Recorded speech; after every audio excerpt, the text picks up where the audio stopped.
Today we're going to be working on skill saw. Actually, it's supposed to be called a circular saw because of the circular blade.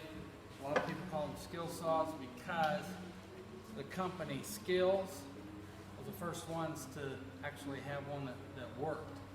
So, and it had a big, instead of D-wall, it had skill across there. And so everybody said, go get the skill saw. So that would have been, what this is. And it just continues to be called that. But it's actually a circular saw.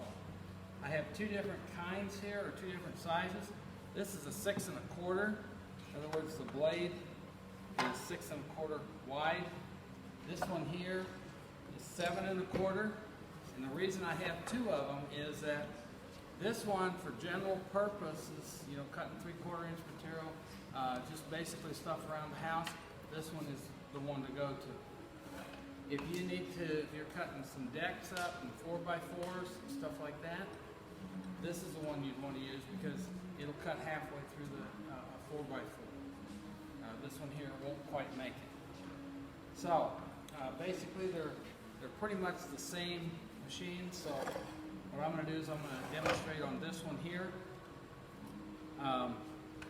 First of all, if you look at the plate down here, there's a big notch in here. Okay?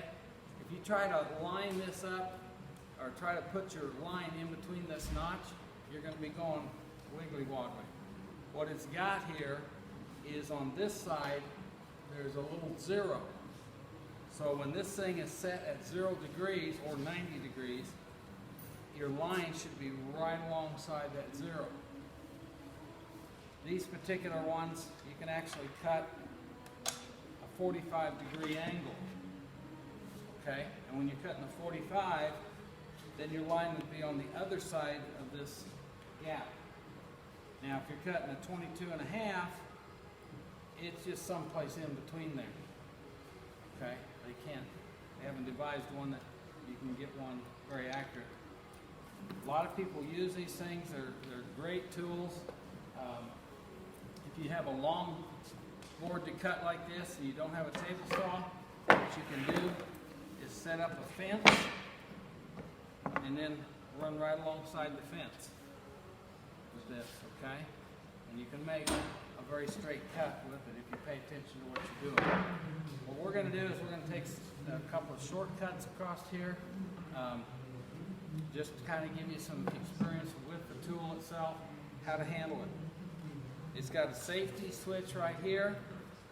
It's not down and it's not in, but it's kind of down and in. So when you push this down, it's got to go down and forward. Okay? And once you have it forward, you pull up on the trigger. Now you can let up on that, you don't have to hold it. But once you let up on the trigger, hear that click? That means you can't start it again. You've got to push the safety down and then re-engage. Okay? So that's where that's at. Now, we're cutting some 5/8 chipboard here, or OSB. What we don't want is to have 2 inches of the blade hanging down below. And for those of you that are wondering, I don't have the power onto it. I disconnected the power before I started. And that's what you always want to do, whether it's a battery operated one or an electric, plug one in. You're going to disengage the power before you start moving anything on this saw. Anyway, back to this point. We don't need to have that much of the blade hanging out the bottom. So what we do, there's a little lever here on the side. It's just basically a bolt. Raise it up to where what's hanging down below, if you take a look at the blade, you have these little cutouts right here, right in front of the teeth. That's how much you need to have hanging down below. So wherever that circle is, where that cutout is, that's how much needs to be hanging out. You don't really have to have anything more than that. So I'm going to set it up, and I'm kind of holding the fence and the board and the saw all with one hand. I'm just locking that down. Don't come over here and push down on this thing very hard. Okay? You'll break it. This is not made to handle a lot of pressure. Okay? The other thing I've seen a lot of people do is when they get ready to cut, they reach down here and they grab the guard and they push the guard up. Look at how much blade is hanging out the bottom unprotected. You don't want to do that.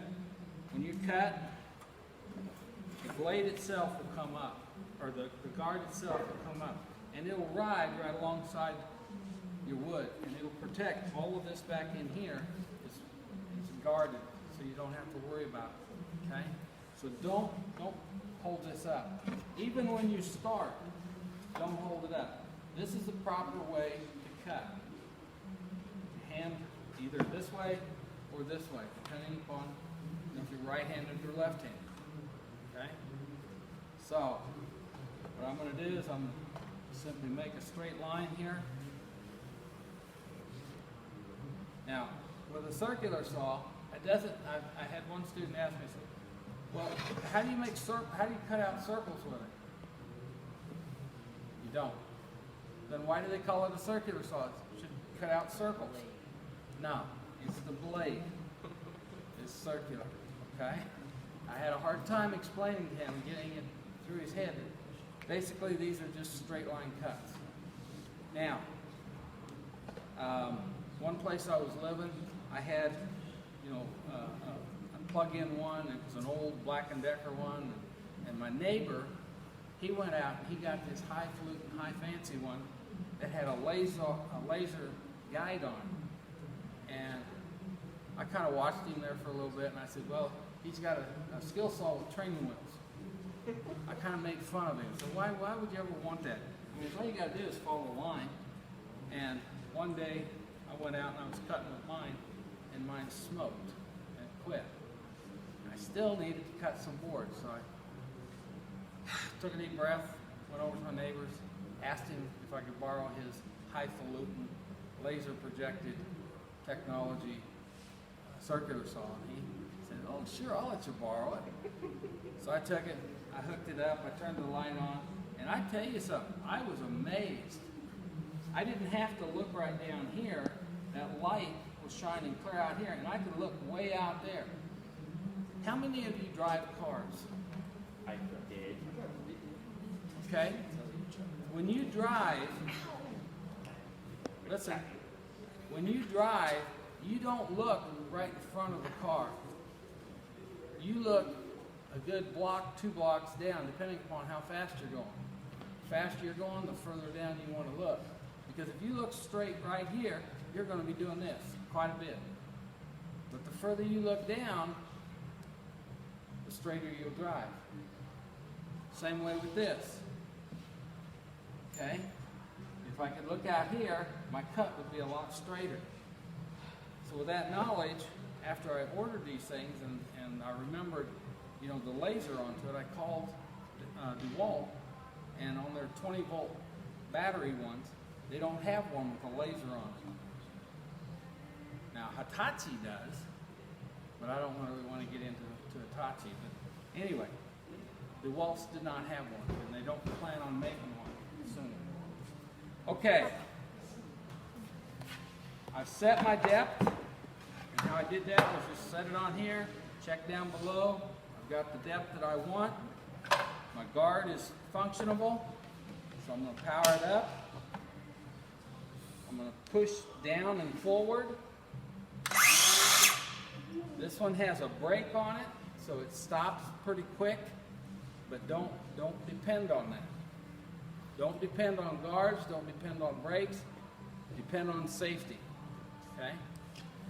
So, when I'm getting ready to cut here, my blade is not touching the wood. I'm about a 1/2 inch to 3/4 of an inch back away from the wood, and I'm turning it on.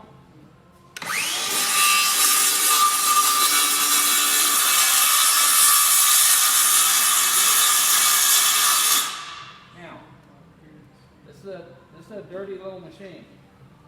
Okay, I pushed it out here. I've seen a lot of students just keep going and going and going. They don't move their feet.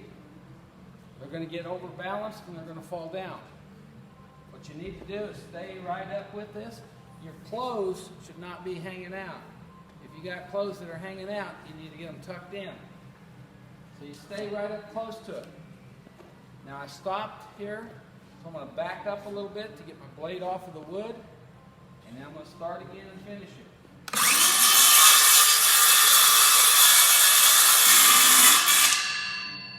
Okay? When you cut, I've had quite a few students cut, and they get to the end here, and they stop. And they, well, how come I didn't cut all the way through? I got to right there. You have got to take it all the way through to where the blade itself goes past the wood. Okay? Stay up close to it. The further you stay away, the dirtier you're going to be. Up closer, you're going to just get it on your pants and down. Okay? Danglies, you know, from your hoodies, it's got to be inside. This thing, we'll pick those things up pretty fast. Long hair, tuck it back. We've got a pair of scissors back there. We can, you can keep your hair. Okay? Okay, kill it.